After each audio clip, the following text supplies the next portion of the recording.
Hello' guys welcome back to my YouTube channel. আজিৰ ভিডিঅ'টো হৈছে JLEE এক্সামৰ ওপৰত। বহুতে মোক কমেণ্ট কৰি আছে JLEE এক্সাম পেটাৰ্ণটো কেনেকুৱা, চিলেবাছ কেনেকুৱা, কি বুকছ পঢ়িম। চ' ভিডিঅ'টোত আজি আমি এইবিলাকে ডিছকাছ কৰিম। JLEE পেপাৰখন 4টা পাৰ্টত আহে। এক নম্বৰটো হ'ল ব্ৰাঞ্চ। আপুনি যিটো ব্ৰাঞ্চৰ হয়, যদি আপুনি চিভিল হয়, চিভিলৰ 50টা কুৱেশ্যন আহিব। যদি মেকানিকেল 50টা, আৰু যেনেকৈ ETC কম্পিউটাৰ চায়েন্স তেনেকৈ চবৰে 50টাকৈ আহিব। তাৰপিছত ছেকেণ্ড পাৰ্টটো হ'ল আমাৰ গ্ৰাফিক্সৰ 10টা কুৱেশ্যন আহিব 4 নম্বৰকৈ। তাৰপিছত আহিব বেছিক কম্পিউটাৰ্ছ, তাৰপিছত আহিব মেথছত 30টা কুৱেশ্যন থাকিব। টোটেল কুৱেশ্যন পেপাৰখনত 100টা কুৱেশ্যন থাকিব আৰু প্ৰতিটো কুৱেশ্যনত 4 মাৰ্কছকৈ থাকিব, অৰ্থাৎ 400 নম্বৰৰ এক্সাম হ'ব। আৰু যদি এটা যদি ৰং এনচাৰ হয় তেতিয়াহ'লে 1 মাৰ্ক মানে মাইনাছ হ'ব। আজিৰ এই ভিডিঅ'টোত আমি গোটেইকেইটা পাৰ্টৰ ভিতৰত আজি অকল ব্ৰাঞ্চৰ পাৰ্টটোৰ ওপৰতে আমি ডিছকাছ কৰিম। যিহেতু মই মেকানিকেল ব্ৰাঞ্চত এক্সাম দিছিলোঁ, সেইটো কাৰণে মই মেকানিকেল ব্ৰাঞ্চৰ বিষয়ে ভালকৈ ক'ব পাৰিম। চ' যদি তোমালোকে চিভিল আৰু ইলেক্ট্ৰিকেল বা ETCৰো হয় তেতিয়াহ'লে তোমালোকে ভিডিঅ'টো চোৱা আৰু নিজে ৰিলেট কৰিব পাৰিবা ভিডিঅ'টোৰ লগত। আপোনালোকে বহুতেই নাজানে চাগে, মই পলিটেকনিক 2020তে পাছ কৰিছিলোঁ, কিন্তু মই 2020ত JLEE কোৱালিফাই কৰিব পৰা নাছিলোঁ। JLEE 2020ত মই কোৱালিফাই নকৰা বহুকেইটা ৰিজন আছে, বাট সেইখিনি আজি মই ডিছকাছ নকৰোঁ, বেলেগ এদিনা ডিছকাছ কৰিম। 2021ৰ JLEE এক্সামৰ বাবে মই যেতিয়া প্ৰিপেৰেশ্যন কৰিছিলোঁ তেতিয়া মই এনেকৈ এখন কাগজত বনাই লৈছিলোঁ গোটেইকেইটা, অকল ব্ৰাঞ্চৰ কথা কৈছোঁ দেই। আমাৰ মেকানিকেল ব্ৰাঞ্চত এনেকৈ fluid mechanics, SOM, HP, theory of machines, এনেকৈ গোটেইকেইটা ছাবজেক্ট মই লিখি লৈছিলোঁ।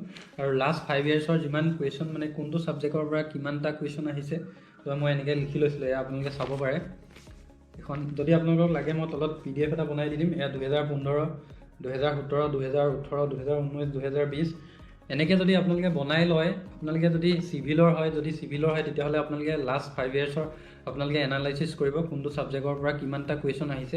এতিয়া যোনবিলাক ছাবজেক্টৰ পৰা এটা বা দুটা কুৱেশ্যন আহে সেইবিলাক ছাবজেক্ট আপোনালোকে এৰি দিব পাৰে। সেয়া আপোনালোকে চাব পাৰে, মই লাষ্ট 5 ইয়াৰ্ছৰ এনেকৈ উলিয়াই লৈছিলোঁ। চ' আপোনালোকেও অলপ ষ্টাডি কৰি উলিয়াই ল'ব নিজৰ ব্ৰাঞ্চৰ ছাবজেক্টবিলাকৰ পৰা কিমান মাৰ্কছ কোনটো ইয়েৰত আহিছে। চ' আপোনালোকৰ তেতিয়া সুবিধা হ'ব পঢ়িবলৈ ছাবজেক্টটো। আপোনালোকে যেতিয়া এনেকৈ কুৱেশ্যনবিলাক উলিয়াবলৈ ট্ৰাই কৰিব তেতিয়া আপোনালোকৰ কিছুমান প্ৰব্লেম আহিব। আপোনালোকে কিছুমান কুৱেশ্যন এনেকুৱা পাব যোনবিলাক মানে আপোনালোকে গম নাপাব কোনটো ছাবজেক্টৰ হয়। তেতিয়া আপোনালোকে নিজৰ টিচাৰ্ছৰ হেল্প ল'ব পাৰে। ময়ো তেতিয়া মোৰ টিচাৰ্ছৰ হেল্প লৈছিলোঁ, আৰু যদি আপোনালোকৰ কোনোবা ছিনিয়ৰ্ছ আছে সিহঁতকো সুধিব পাৰে, আপোনালোকক নিশ্চয় হেল্প কৰিব। যদি আপোনালোক মেকানিকেল ব্ৰাঞ্চৰ হয় তেতিয়াহ'লে আপোনালোকে ইমানখিনি কষ্ট কৰিব নালাগে। এনেকৈ 5 বছৰ উলিয়াওঁতে বহুত টাইম ৱেষ্ট হয়। চ' আপোনালোকক মই এখন PDFত বনাই দি দিম, আপোনালোকে ডাউনলোড কৰি ল'ব। আৰু খালি আপোনালোকে 2021ৰ যোনখন পেপাৰ হয় সেইখন পেপাৰ এনালাইচিছ কৰি আপোনালোকে এনেকৈ ইয়াতে বক্স এটা বনাই আপোনালোকে লিখি ল'ব 2021 চনটো। চ' তেতিয়া আপোনালোকৰ অলপ সুবিধা হ'ব। ইমানখিনি মই কষ্ট কৰি দিছোঁ, আৰু এটা বছৰ আপোনালোকে কষ্ট কৰিবই লাগিব। এটা বছৰ উলিয়াবলৈ আপোনালোকে এখন কৰি ল'ব আৰু নিজে। চ' ভিডিঅ'টোৰ মাজতে এটা কথা কৈ থওঁ, নেক্সট ভিডিঅ'টো মই বনাই থৈছোঁ, কিন্তু যেতিয়ালৈকে মোৰ 1000 ছাবস্ক্ৰাইবাৰ নহয় তেতিয়ালৈকে মই ভিডিঅ'টো আপলোড নকৰোঁ। কাৰণ যদি আপোনালোকে ভিডিঅ'ছবিলাক নাচায় ভালকৈ তেতিয়াহ'লে মই বনাই একো লাভ নাই, আপলোড কৰি লাভ নাই। চ' আপোনালোকে নিজৰ ফ্ৰেণ্ডছক শ্বেয়াৰ কৰক ভিডিঅ'ছকেইটা, আৰু বহুতে ছাবস্ক্ৰাইব নকৰে, ভিডিঅ'টো চাই গুচি যায়। চ' তেনেকুৱা কৰিলে বেয়া লাগে। চ' আপোনালোকে 1000 যোনদিনাই কৰিব সেইদিনাই মই নেক্সট ভিডিঅ'টো আপলোড কৰিম। চ' ভিডিঅ'টোত আজি অকল ব্ৰাঞ্চৰ ওপৰত কথাখিনি ক'লোঁ, কিন্তু মই মেকানিকেলৰ ব্ৰাঞ্চক দেখুৱাই কৈছোঁ কথাখিনি, কিন্তু আপোনালোকে সকলোৱে চিভিল আৰু ইলেক্ট্ৰিকেল যি ব্ৰাঞ্চ আছে সেইখিনিও এনেকৈ এনালাইচিছ কৰি ল'ব।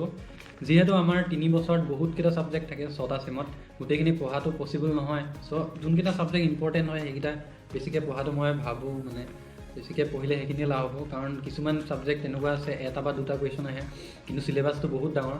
তেনেকুৱা ছাবজেক্ট এটা পঢ়ি লাভ নাই একো, মই ভাবোঁ। তেনেকৈ আমাৰ চাব পাৰে, আমাৰ ফ্লুইড মেকানিক্সত 2020ত অকল এটা কুৱেশ্যন আহিছে, কিন্তু চিলেবাছটো বহুত লেন্দি হয়। কিন্তু সেই গোটেইটো মানে ছাবজেক্টটো পঢ়াটো মই ভাবোঁ ভাল বুলি নাভাবোঁ, কাৰণ অকল এটা কুৱেশ্যন আহিব ন।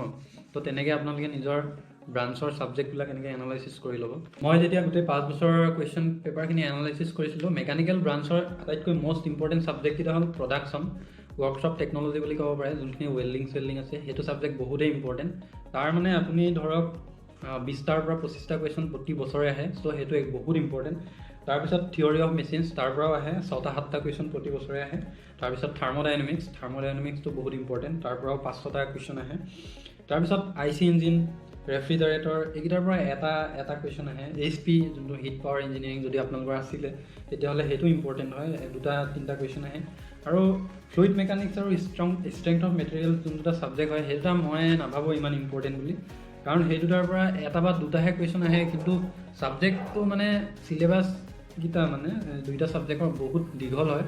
চ' এই দুটা ছাবজেক্ট আপোনালোকে স্কিপ কৰিব পাৰে যদি আপোনালোকৰ মই যোনকেইটা ইম্পৰ্টেণ্ট বুলি ক'লোঁ সেইকেইটা ছাবজেক্ট যদি আপোনালোকৰ পঢ়ি কমপ্লিট হৈ গৈছে তেতিয়াহ'লে আপোনালোকে এই দুটা ছাবজেক্টটো অলপ চাই ল'ব বাট আদাৰৱাইজ মই ভাবোঁ সেই দুটা নপঢ়িলেও হৈ যায় কাৰণ মই সেই দুটা ইমানকৈ চোৱা নাছিলোঁ বাকী মই theory of machines industrial engineering Tom production এইকেইটা মানে ভালকৈ চাই গৈছিলোঁ আৰু মষ্ট প্ৰবেবলি এইকেইটাৰ পৰাই প্ৰতি বছৰে কুৱেশ্যন আহে চ' আপোনালোকক এনালাইচিছ কৰি দিছোঁ বাকী আপোনালোকৰ লগত কথা কেনেকৈ পঢ়ে চ' গাইজ এতিয়া আহোঁ ভিডিঅ'টোৰ একদম শেষৰটো পাৰ্টত তোমালোকে বহুতেই মোক মেকানিকেলৰ বুকছ ৰিকমেণ্ড কৰিব কৈ আছিলা তেনেকৈ মই ভাবোঁ তেনেকৈ বুকছ পঢ়ি লাভ নহয় তোমালোকে এজন ছাৰ আছে নীৰজ ছাৰ বুলি ৱাইফাই ষ্টাডি বুলি চেনেল এটা আছে সেই চেনেলটোত মানে ছাৰজনে পঢ়ায় চ' তাতে তোমালোকে থাৰ্মোডাইনামিক্স প্ৰডাকশ্যন এইকেইটা ছাবজেক্ট থিয়ৰী অফ মেচিনছ এইকেইটা ছাবজেক্টৰ মানে এটা প্লে'লিষ্ট বনাই থোৱা আছে সেই গোটেই প্লে'লিষ্টকেইটা তোমালোকে পঢ়িবা ভালদৰে আৰু লগতে পঢ়োঁতে নোটছ বনাই ল'বা নোটছ বনাই গ'লে তোমালোকৰ মানে যেতিয়া এক্সামৰ আগত তোমালোকে চাবা তেতিয়া তোমালোকৰ হেল্পফুল হ'ব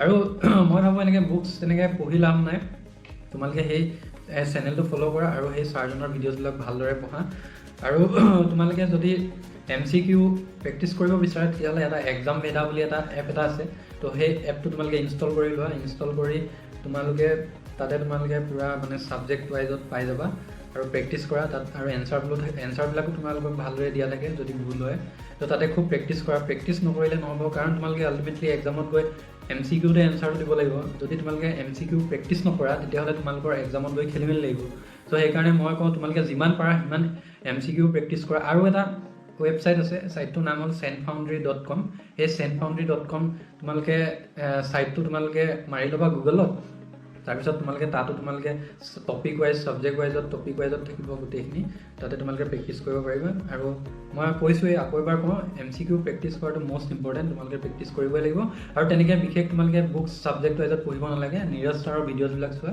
ছাৰে ধুনীয়াকৈ প্লে'লিষ্ট বনাই থৈ দিয়া আছে মই আকৌ কৈছোঁ ছাৰে ধুনীয়াকৈ প্লে'লিষ্ট বনাই থৈ দিছে টমৰ কাৰণে এটা বেলেগ প্লে'লিষ্ট থাৰ্মৰ কাৰণে বেলেগ তেনেকৈ প্ৰডাকশ্যনৰ কাৰণে বেলেগ ৱাইফাই ষ্টাডি মই তলত লিংককেইটা দি দিম তোমালোকৰ যাতে বিচাৰোঁতে খেলি মেলি নালাগে চ' দি দিম চ' গাইজ হাৰ্ড ৱৰ্ক চবেই কৰে হাৰ্ড ৱৰ্ক কৰিলেই নহ'ব স্মাৰ্ট ৱৰ্ক কৰিব লাগিব লগতে হাৰ্ড ৱৰ্কো কৰিব লাগিব সেইকাৰণে মই আপোনালোকক এনেকৈ উলিয়াই দিছোঁ আৰু মই এতিয়া আপোনালোকক যিমানে যি কৈ নাথাকোঁ আল্টিমেটলি আপোনালোকে নিজে পঢ়িব লাগিব এক্সামটো আপোনালোকে নিজে দিব লাগিব সেইকাৰণে ভাল কিবা এটা পাবলৈ হ'লে কষ্ট কৰিব লাগিব আপোনালোকে আৰু বেছি দিন নাই চাগে জুন জুলাই এনেকুৱাত আগষ্ট এনেকুৱাত এক্সাম হ'বই চ' আৰু 3-4 মাহ আছে ভালদৰে আপোনালোকে পঢ়ক আশা কৰোঁ আপোনালোকে ভালদৰে এক্সামটো দিব আৰু মই পাৰিলে বাকীকেইটা ব্ৰাঞ্চৰ মই বনাবলৈ চেষ্টা কৰিম যিসকলে অলৰেডি চিভিল ইলেক্ট্ৰিকেল এইবিলাকত ক্ৰেক কৰিছে তেওঁলোকৰ লগতো কথা পাতিম মই একোটা ভিডিঅ' দিবলৈ ট্ৰাই কৰিম আৰু বেছি দিন নাই 3-4 মাহ আছে ভালদৰে কষ্ট কৰক ভাল কিবা এটা পাবলৈ হ'লে কষ্ট কৰিবই লাগিব চ' আপোনালোকে 1000 সোনকালে কৰি দিয়ক তেতিয়া মই নেক্সট ভিডিঅ'টো আপলোড কৰিম চ' তেতিয়ালৈকে bye bye guys thank U